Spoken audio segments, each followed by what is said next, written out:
What's up YouTube? My name's Quickie, welcome back to the channel. Yeah.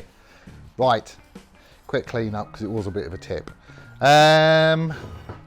Today I'm going to have a go at making a number plate bracket mounty thing that I can stick indicators in the end.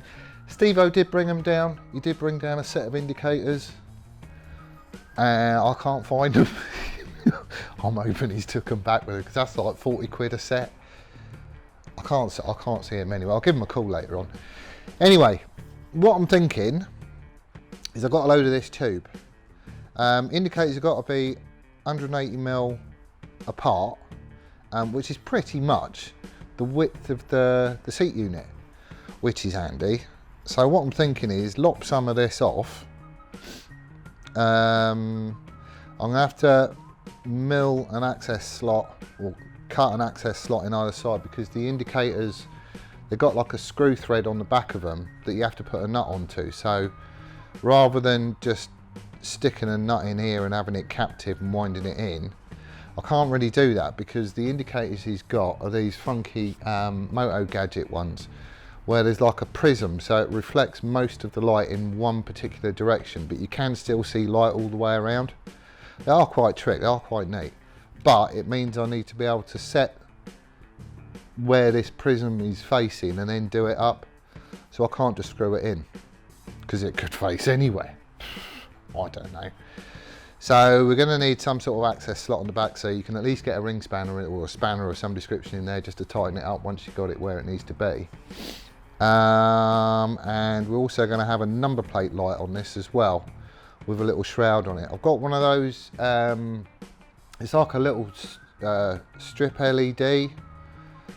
You see a lot of people stick them on the back as a rear light, but I've just got a white one which I'm going to inset into this tube, put some sort of shroud over it so you can't see it from the back, so it just shines down on the number plate, and then some way of mounting it without all the wiring showing. Yeah. Right then. So obviously it needs to come down here. I don't know how big the number plate is he's going to be running either. I could do it for a legal size number plate, but he ain't going to run one of them. Because he's like that, he's a bit of a rebel, is our Steve-O. But anyway, this is 190mm. So I'm going to make this 180. So the indicators start kind of just in on the side of the tube and they'll stick out nice. They'll probably stick out to about yay, which is quite minimal. I quite like that. Yeah. So 180mm, and we're going to want something like that, I reckon. Ish. Right, let's chop this down first.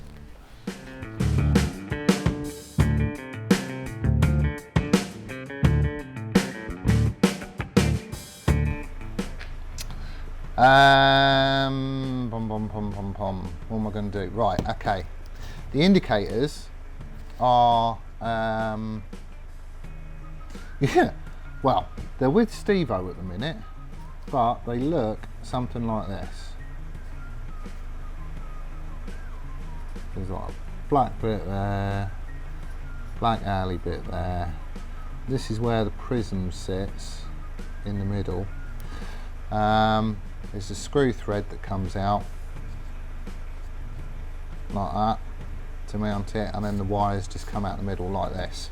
Okay, so the idea is I want this tube to be 180mm wide. I've cut this a little bit shorter because I've got a sneaky idea. Don't know if it's going to work, but we're going to give it a go. So this is currently 160mm. They've got to be spaced 180mm apart, so I've got an extra 10mm either end. And essentially I just want it to look like that. So the indicator just mounts into the end of it. So let's get a Sharpie that works, because that one's running out. So we've got a number of problems. I don't want any water getting in this, because that would be a massive pain. and I also need a way of routing the cabling through, because obviously I don't want cabling showing. So we've got a few hurdles to overcome, but this needs to be mounted, and it needs to be mounted with this prism facing backwards. If you know, this is obviously going on the back, because most of the light is going to be directed back this way. The whole thing glows all the way around it, but most of the light comes back in the direction that you want it. So I can't just put a plate on here with a captive nut and just screw that in, because it could end up in any orientation. It's got to be able to be put in and then a nut wound up on the back of it so that it's all set proper. So that's going to be awkward. But what I'm probably going to end up doing is if I just draw our tube here. That Sharpie's rubbish. I'm getting through Sharpies. Oh, this one's alright. Right, so there's our tube.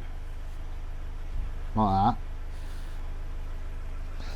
What I'm probably going to end up doing, if I do like an exploded view, there's going to be another circular piece of metal with a hole cut in the middle of it, which is going to get welded to this. Alright, and then, so essentially the wires and everything will pass through that hole into the tube, and then I can bring them out someplace else. On the other end of this, there is going to be, what is it going to be? There is going to be another piece of tube like that, with another disc cut out with a hole in the middle, which is going to go on and get welded onto this. Which sounds a bit stupid, I know, but bear with me, because what I'm going to do is I'm going to slot out this bit. So essentially only half of it, the black bit, is the inside, if that makes sense. So essentially it's just like half the diameter of the half the circumference of the tube with a disc on the end of it, and then all that lot will get welded together. So essentially you will just have a tube like that with a disc on the end of it with a mounting hole in the middle, and this will just be slotted out, and then you'll obviously have the other disc on the inside with another hole in it there. So the idea is that the indicator will go through there, we'll be able to stick a nut on the back of it, and I'll be able to get a spanner sort of in that slot there to do the nut up, so that's oriented properly. We can shove a grommet in this back one if we need to, or whatever. I don't really know, I haven't figured that bit out yet. But that's what it's going to look like, and then you'll obviously just have on the end of this will be the indicator like that. That's what I'm thinking.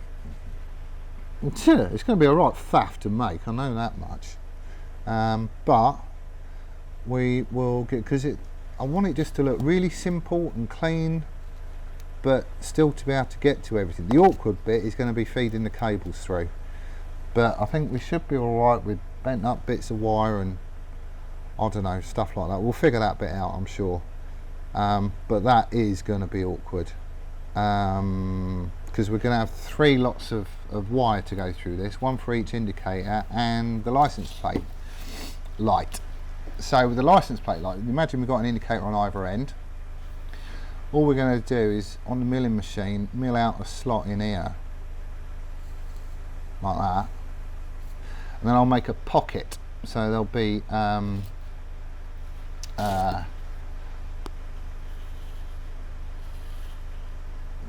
piece of sheet metal that's bent around 2 bolts to get the shape of it, and then I'll weld it down the middle or something, right? And then just a plate shoved on the end of it, and obviously a hole at one end to allow cables to come out.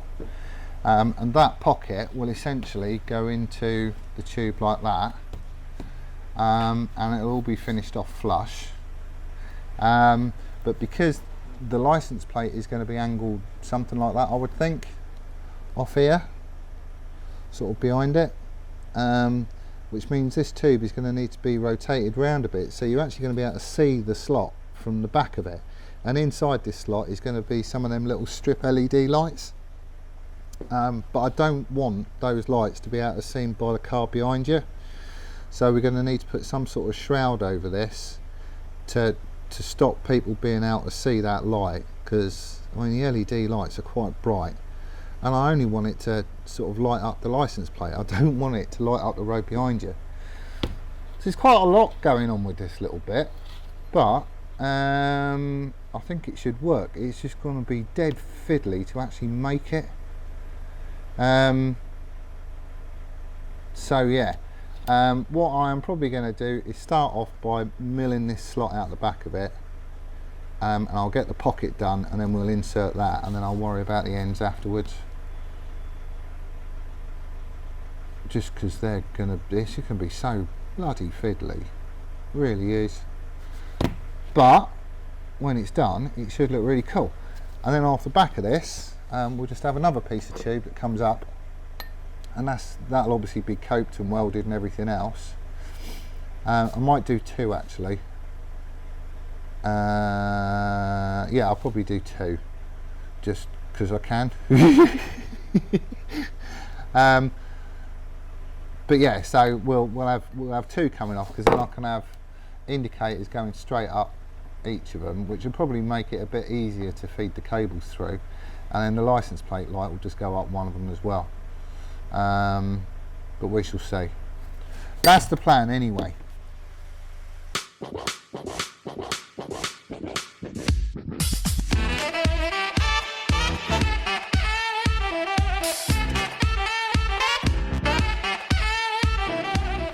Whilst I'm in here, I thought I'd do an oil and filter change on the van, because it needs it. The little light keeps flicking. It's bloody raining. Look! Not happy.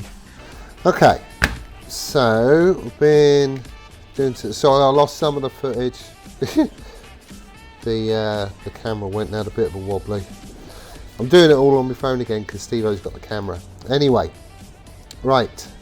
So what you can see, I've just slotted a hole in this piece of tube. This is going to be the centre section. That's where the number plate light is going to go.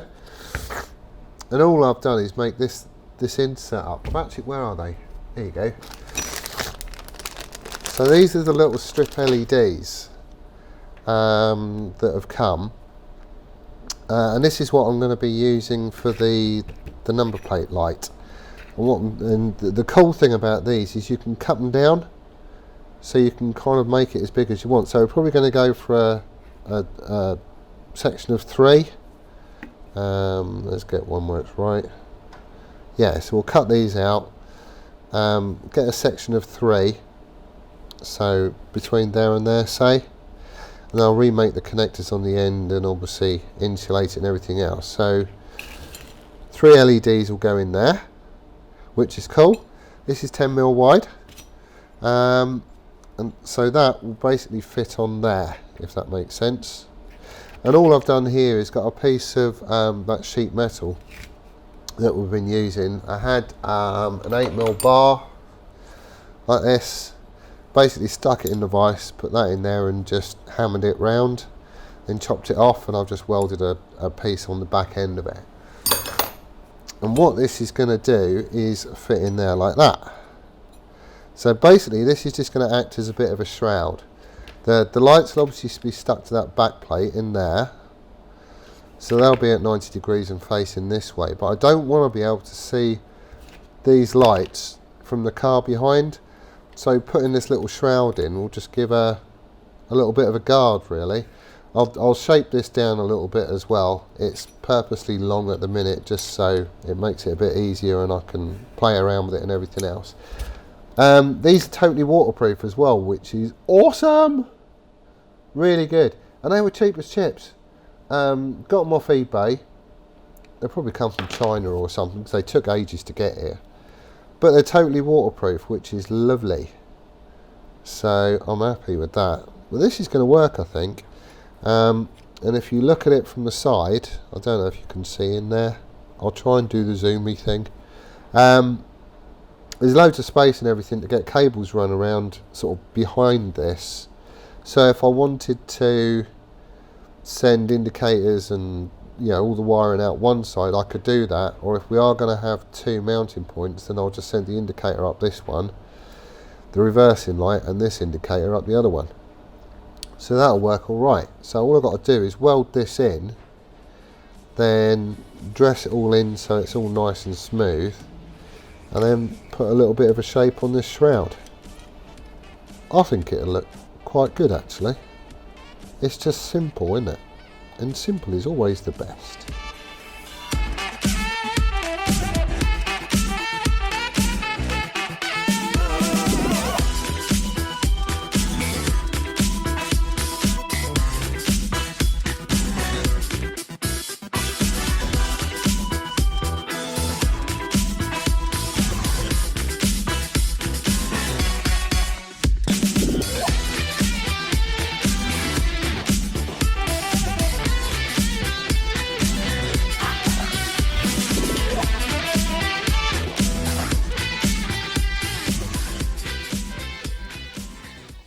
Right, there you go.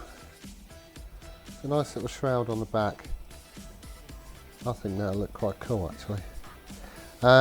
In here you can see it's still needs a little bit of dressing up around the sides. I'll get the die grinder in there and sort that out. So that'll be fine. There's a nice flat surface in there for the lights to go onto. We should be good. So now, this here. Let me bring you in and just show you what I'm on about. So there's the tail light, and this is going to go something like that, with an indicator in each end, and indicator in each end, and the number plate underneath it. What I might do next is the number plate actually. I think we're going to have to set it off a little bit. I'm toying with the idea of making this removable as well. I'm just thinking if he's going to show the bike, or if he's going to put it on a track day or anything else, if we were to bolt this on, through the under tray, then the harness is just going to have a connector on the end, and it can just be pulled out and the bung put back in. So that might be an idea. But I think it's going to sit something like that. Right, so all I'm doing here is I've got some steel washers. I've got some that fit perfectly just on the inside diameter of this tube. So as you can see, all I've done is stitch weld one into the end of it, just a series of tack on this side, tack on that side, and then tack all the way around. And then I'm just grinding it back so I get a something that looks like that.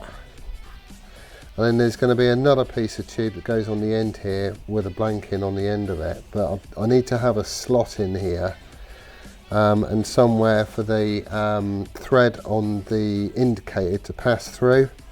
So it'll pass through one on the outside, then there'll be a gap where I can get a spanner in just to do the locking that up, and then it will carry on inside here, and that way hopefully it will stop a lot of the weather getting to it. They're waterproof anyway, but I like the idea of keeping things out of harm's way. So that's what I'm doing.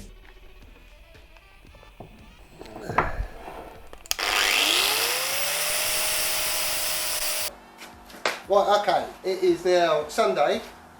Steve-O's back in the workshop. Morning. For the third time. For the third time. This is take 3, because I haven't used that camera in a while, and I didn't press the record button, and I basically messed up. So anyway, what we're going to do is, the tank, as you know, has all been sealed up, but we need to test it. We need to make sure that the petrol we put in it is going to stay in it. Which is always a good thing. So literally, all we're going to do, there's a couple of ways that we're going to test it. One way is just you block up all the holes, stick a tyre valve on it with a pressure gauge, put 5 or 6 pound of pressure in it, and just leave it for like an hour. And if the pressure drops, then obviously you've got a pinhole somewhere or a leak somewhere, which is great, but it doesn't tell you where the leak is. No. So what we're going to do, he's been shopping, he's got the biggest bucket in the planet.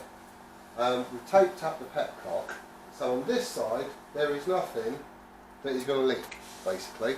This tube here is just a breather. Overflow, isn't it? Well, it's a breather, it vents into the the petrol cap, so as your fuel level goes down in the tank, and obviously air comes into it, but it's also for getting rid of any water that finds its way in there. So we should be alright with that. And worst comes to the worst, and you stick his thumb over it. All we're going to do is take this, dunk it in the tank, and hopefully it's not going to fizz. If it fizzes, that's, but we should probably take a shot. I've got a sharpie in my pocket. You good man. Right, you grab that, I'll grab the other camera. And we're not taping up the top. We're not taping up top. No... You heard it, folks. Yeah. We're not taping up the top. Right. Right, so like I said... I really am beginning to sort of lose the amusement in this now. This is the third time I've had my hands in freezing cold water. That's tough, isn't it? Right, big bucket. Literally all it is... Thank you. Hopefully we're not going to need this. Right, so literally all we're going to do is dunk it and see what happens. I'm hoping no air bubbles are going to appear, but if they are, we've got a Sharpie, so we'll just mark where it comes from. And it should be good. Hello. There is a hole. Yeah, but that's on the opposite side, it's here. Right, if you do that uppermost... It's down the seam. We'll do that uppermost, just so we can see. It's not down the seam, it's... Right, can you tilt it that way? I think it's here. Oh, it is. Right, so... There you go, one pinhole. So we can see that one easy enough, because it's a significant one. Right, so ignoring that one for the minute, let's just check around the rest of it then.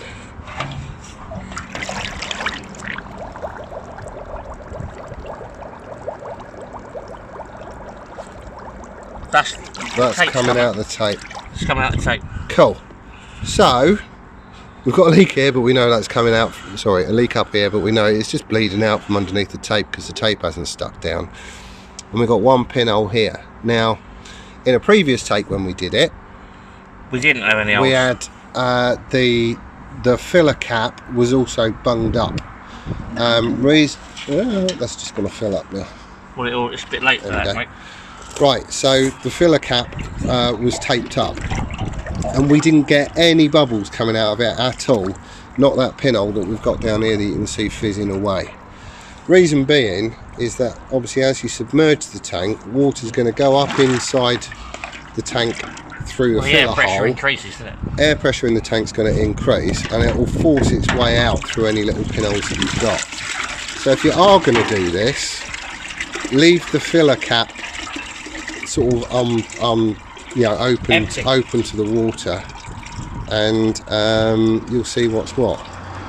And also, if you are going to do this, try and do it right first time and switch the camera on if you want to film it.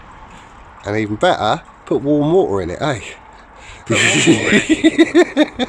Hey folks, Welding Supremo has just blown a big hole in my tank. No, I haven't. I've fixed a big hole in the tank. You've missed the hole. Which hole? There's fucking 7 of them.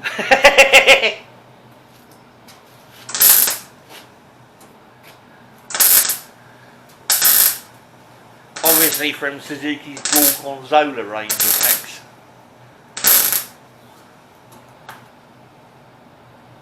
See what I mean about it's so thin it's just blowing big holes in it. Well, that was the one. That was the worst one.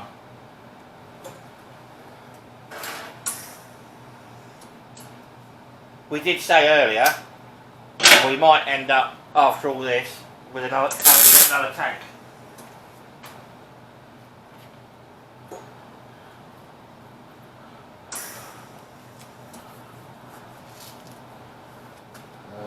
Can you get a supply brush drill? Yeah.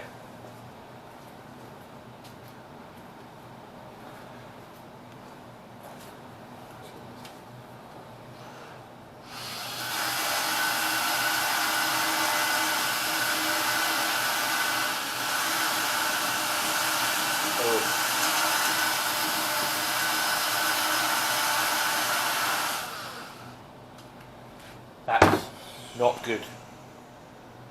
I'm moving the raise it.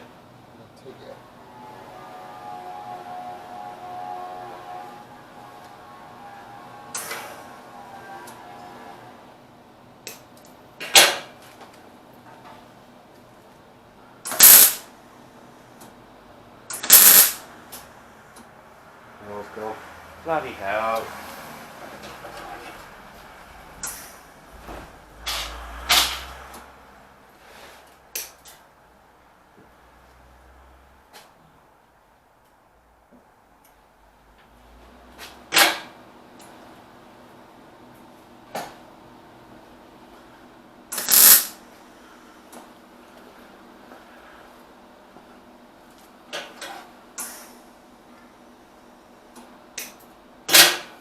There's just no metal there, is there?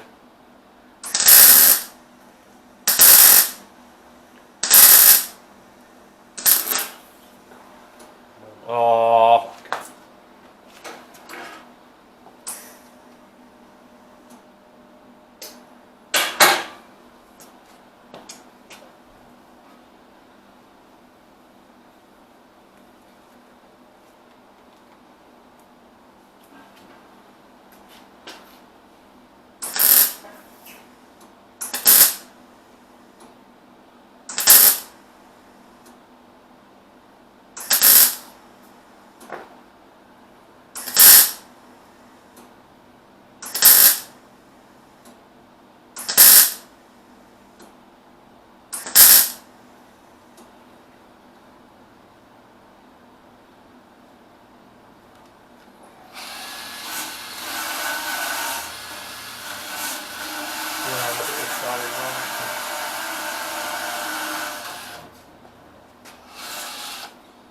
We'll fix it. We're just going to have to dress it out. Can you hold the tank? So it doesn't rock about. Right, okay. Some of the world's ugliest welding. Yeah. But we've had to pile it on there just because it kept on blowing holes in it. It's so thin. Where the pinhole was, once we got the wire brush on it, there was a whole series of like 7 holes next to it as well. So I've had to put a big stitch weld in there and then build it up basically. So it should be sealed, but now I guess we need to kind of test it again. So if Steve-O wants to do the honours.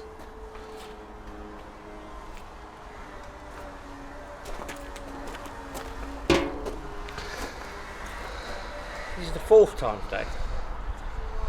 Well, once more with feeling. Losing the feeling. That'll be the cold water in the tank. Right, so I'm hoping this bit just doesn't leak now, but we shall see. This really is we haven't done this and like we just. No, you got a hole on the other side now. Is that? That was what I was worried about. Right. Can you see it? It needs to be the uppermost point. No, I can see it. It's the second one that I can't see. Right, I got it. Lift it up. Oh, it's there. Oh yeah. But there's another little one here. That's right. We'll just go over them all anyway. Right. Finally. Ugly, nasty, nasty welding. We had to stitch weld all this because the metal was so flaming thin. As soon as you touch it with a welder, it blew a big hole in it, and we had to do similar on the back side as well. Yep. We did shove it back in the tank, and it is all sound. It is all totally sealed, but we have got quite a lot of dressing up to do. We want to take the minimum off, so Steve-O's going to have a crack with a finger sander, take off what he needs to, and then we'll just take the rest of it down by hand. The only other thing that we've got to do is to get this bracket on the back end here, so we can physically mount it to the bike, and I can do that bottom bracket. Yep. But it all needs to be kind of lined up and dead square and all that kind of stuff, so that's what we're going to do. What I will probably do, I think, if we get this bracket tacked on first, just lightly tacked, and then I can make the bottom bracket, and then we can do it all in one go, in one hit sort of thing. Yep. But there is a fair amount of dressing up on this, which I'm not happy about, but we really didn't have that much of a choice. Well, it was a case of either do that, mate, or we replace the tank. Yeah. There ain't really two ways about it. But I mean, the tank's not rusted or anything. It's just the metal's so flaming thin. No, but if you remember, the reason that I've got the other tank, the tank that you painted, yeah, was because we found pinholes after you painted it, and we put fuel in it. If you remember, we noticed that the paint was all bubbling up, so we knew there was pinholes. Yeah. But we didn't know it was quite as bad as it was. It can all be dressed out, and we should be able to get it back to like a flawless finish. But it's just a bit of a pain. But I suppose that's the risk that you take, isn't it? So, Steve-O's job for the rest of the day is basically get all this dressed out and get it nice. All this lot needs to come off in the sandblaster. I'm aware. We'll get this bracket sorted, and I'm gonna crack on with this and try and get this somewhere near finished. We are running very low on welding gas though, so this might not happen. I don't know, we'll just have to wait and see. We're also running quite late. Yes. Because we didn't expect the tank to take quite as long as it has done. Yeah. But it's worth doing, it's worth taking time now. So, but there you go. I don't even know what the time is. Oh, I haven't got a Scooby. I've got to leave at 4, so. Well, it's 1:45 now. Best we crack on then, eh? So, yeah.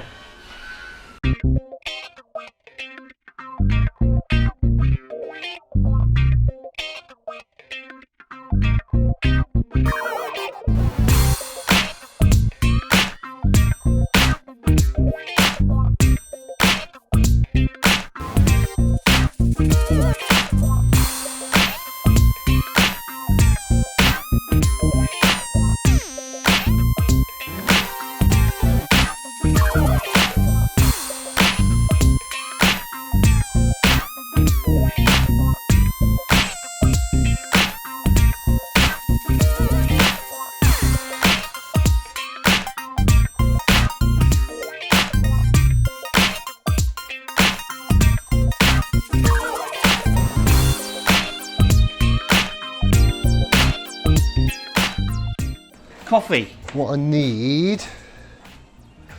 We got It's a better helper. Where's me thing? Right, so we've made up these little bits, which so tube, welder steel washer on the end. I've slotted it on the milling machine, and these will basically fit on the end here and be welded round and dressed in, so it just looks like one solid piece of tube basically. The idea is that the indicator goes through that, you can fit a nut in there, wind it onto the thread, and then the rest of the thread disappears in here, so it basically just stops ingress of water and all that kind of stuff. But to decide quite where I need to position that slot, we need to decide what angle this is going to be sitting at. So I need a Steve-O.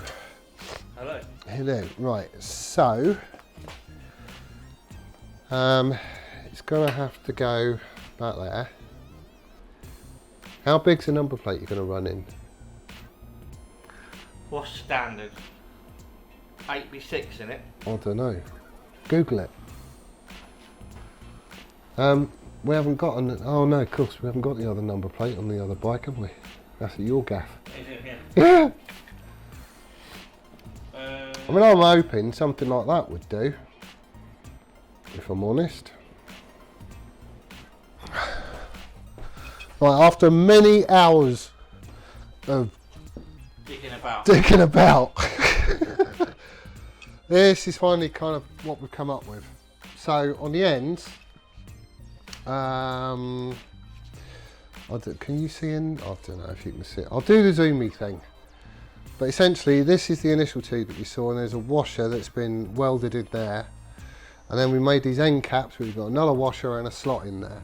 So the nut, well, you'll see on this one, the indicator goes in, a nut is going to go in there to obviously wind onto this and keep it in the right place. But essentially, that's what it's going to look like, one on each end. So it's really, really simple. The strip LEDs that we've got, they're going to mount in this slot here, so they're only going to illuminate the number plate, which is all fine. That's all it's got to do, and the shroud just basically stops you from seeing it from the back. We've only got one indicator in it at the minute, but the whole thing is going to sit something like that. About yay. Yay. Well, that's on the mark, so that's how it's going to sit. That's what it's going to look like. So it's a really simple design. Loads of mucking about to get it to work, though. A lot of mucking about. I did make up a few new swear words, because I did. Which we'll obviously edit out. Yeah, that'll just be in the fast forward bit.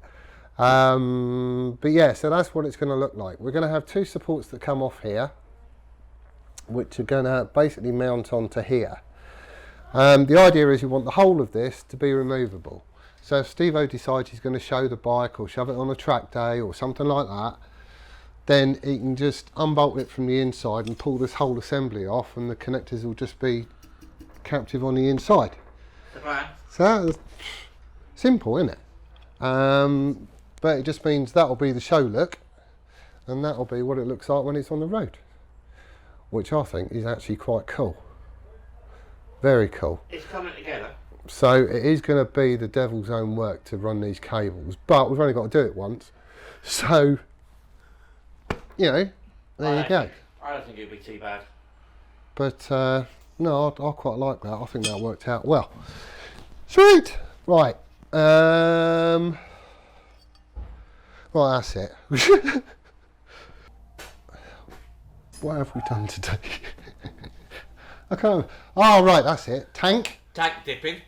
Tank actually went quite well. Well, yeah. Yeah. Say it went quite well. It went quite well. And then we put some more holes in it. Both of us have got more holes in it, but So it's nearly. I didn't really want to go down any further. I've got to be honest. oh, this is so damn fiddly though. I mean, we've got a bracket on. That's all cool. 10-minute job just to shove one on there and get that all mounted. The trouble is that where it's been stamped out and it goes around these corners, it's so painfully thin, isn't it? It is really Like painfully thin. As soon as you touch it with a welder, that's it, you just blow a big hole in it. Yep. So you end up building up loads more weld, which is all the more for Steve-O to grind off.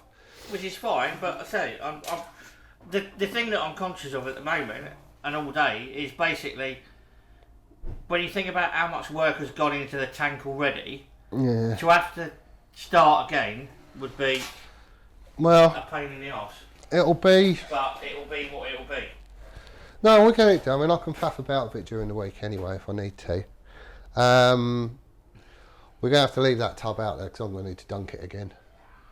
Well, I'll just empty it and put it in the shed. Yeah, 'Cause otherwise whatever. Some tow rag will steal it. And we also got this thing done, which looks really simple, I know, but it just took ages to get right. It does look pretty good though, and we've had like a dummy number board on there, Yeah. number good. plate, which is the size, was it 7x5 or something? Yeah. Yeah, something like that. Anyway, so we know where that's going to go, and we also know how we're going to mount it now as well. So during the week, hopefully I can get all that lot done. Get that bolted up. This is going to be removable, so we've got the option of having it on or not, depending on what you're doing with the bike. And that's all good. So we're getting there. Back of the van, I've also got the engine, You have? which we haven't got out today. No. Was hoping to get it put back in the frame, because obviously we want to start dry building all this up. But that'll have to wait till next time Steve-O's down. Yeah. I guess. That'll be the first job on the next time, won't it? Yeah. Other little jobs that I'm going to be hopefully getting to this week is things like plating this in and covering it up. Just odds and sods like that really, but I want to stick this on the bike so we know how that's going. Make sure that the tank is tight and that with all the grinding down we haven't put any more holes in it because that would be bad. And basically start putting it up. We want to start putting stuff back on the bike as soon as we can now really, because we're at that point where we need to start building stuff, like building it all back up. Dry build time. All the finish welding, that's just going to wait until the dry build's completely done. Just that way, if I need to tack some more stuff on or lose some tabs or drill holes or whatever, then yeah, that's fine, and we'll just neaten it up when we get to it. Yeah. So there you go, that's it. It's coming together. We haven't got quite as much done as we thought we would do today, but No. But there you go. We didn't expect the tank to be so good. Sorry, such a Pain in the arse. But anyway, so that's going to be it for this week. Thank you ever so much for watching and joining in. And to all those that are subscribed, I don't know how many subscribers we've got. It's like it's banging on the door at 2,800 now, which is awesome. It is. So, amazing. Thank you to everyone who's been subscribing. Share it between your mates. Get some more on board. We'd love to welcome everybody here. As always, we've got t-shirts and stuff. If you want to go treat yourself, there's links to the, and I'll do a clicky thingy up here, but there's links to the Teespring store. So we do get a little kickback, and it does help. It's not a lot, but every little helps, I guess. And we'll just crack on and see how far we get next week. When are you down next? 2 weeks time? 2 weeks. Right. So I ain't going to see him for a little bit, but we will plod on and we'll get stuff done. So that'll all be fine. I'm not putting the engine in without you though, because it's heavy, and that is going to be a bit of a faff. You can try. Yeah, I ain't going to do that. I ain't going to do that. I'll wait for you to come down and do My that. suggestion is do the same as what I did before. We get the bike off the stand and on the floor, rest the engine on the wheelie chair, and wheel it in. I ain't doing that. We can just grunt and groan and shove it in next time, Yuri. I do that without the engine in my hands. Anyway, that's it for this week. Thank you very much. Cheers, guys. And we'll see you next soon. time. Laters.